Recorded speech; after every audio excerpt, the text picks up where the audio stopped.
உங்கள் வாழ்க்கையில் ஒரு மிகப்பெரிய ஒரு அதிர்ஷ்டம், ஒரு மகாலட்சுமி, ஒரு நல்ல யோகம் எல்லாமே உங்களுக்கு இனிமேல் கிடைக்க போகிறது. அதிர்ஷ்டம் வந்து உங்களை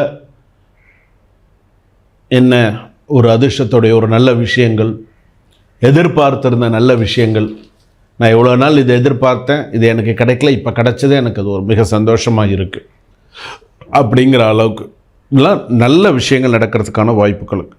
வேலை பகுதியில் நல்ல பதவி, உயர் வாய்ப்பு, வியாபாரத்தில் லாபம் எல்லாமே நல்லாயிருக்கும். குடும்பத்தில் புதிய வரவு என்றால் நீண்ட காலமாக குழந்தைகள் இல்லாதவர்களுக்கு குழந்தை பாக்கியம், புத்திர பாக்கியம், பெண் குழந்தை பாக்கியம், பெண் குழந்தை பிறக்கிறது, இதெல்லாம் நடக்கிறதுக்கான வாய்ப்புகள் உண்டு. ஆவணி மாதத்தில் சில விஷயங்கள்லாம் நடக்கிறதுக்கான வாய்ப்புகள் இருக்குது. ஆவணி மாதத்தில் மீனராசிக்காரர்கள் சுப செலவுகள் பண்ணக்கூடிய சூழ்நிலைகள் வரும்.